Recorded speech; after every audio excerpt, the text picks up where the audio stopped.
हजुर नमस्ते। मेरो कविताको शीर्षक छ यहाँ मान्छे बोल्न जानेको छ।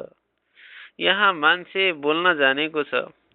म अब आदर्शका कुरा गर्दिन। आदर्शले नै मान्छेलाई जीवनबाट टुक्राएर जीवनबाट छुटाएर, जीवनबाट खसालेर, जीवनबाट भिन्न बनाएर राजनीतिले सहर हो यो। आदर्शमा राजनीति हुन्छ भने ती सिद्धान्तका भुत्ते खुकुरीले रेटेर नरेटिएका वास्तविकताहरूमा यहाँ मान्छे बोल्न जानेको छ। हेर्दा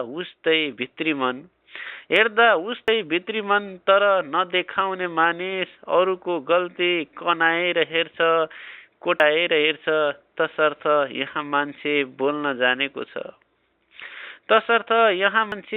जानेको छ। बोली बेच्नेहरू छन् यहाँ। यो बोली बेच्नेहरूको सहर हो यो। यो बोली बेच्नेहरूको सहर हो यो।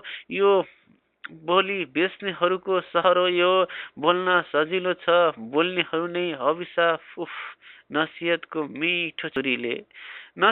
मिठो छुरीले आफ्नै व्यवहारका हत्या गर्नेहरूको सहर हो यो। बोल्नेहरू मात्र छन् बस्तीहरूमा, लुट्नेहरू मात्र छन् बस्तीहरूमा। जिब्रो भएर पनि बोल्न सक्दैन मान्छे, ओठ भएर पनि मुस्काउन नसक्ने मान्छे। दुवै आफैमा समान भए तापनि गरिब धनीको सहर हो यो। आखिर मान्छे सबै उस्तै हजुर। जो मानिस जानेर भन्न सक्दैन, देखेर बोल्न नसक्ने डरपोकहरूको सहर हो यो। सबै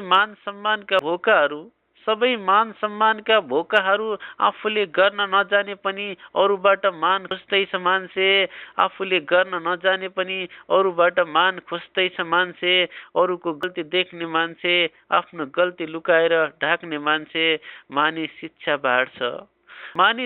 बाँड्छ विडम्बना। उफ, ऊ शिक्षित हुन सकेन। दियोको वरिपरिको अँध्यारो जस्तो अन्धकार बस्तीभित्रको लोडसेडिङको सहर हो यो।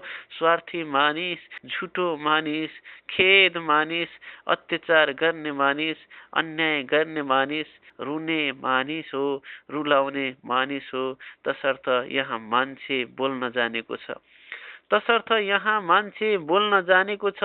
हेर्दा उस्तै भित्री मन तर नदेखाउने मान्छे अरूको गल्ती कनाएर हेर्छ,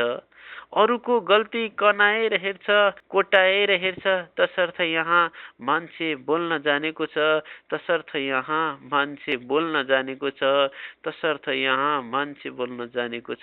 हस्त धन्यवाद।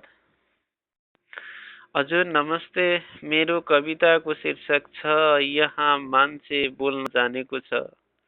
यहाँ मान्छे बोल्न जानेको छ। म अब आदर्शका कुरा गर्दिन।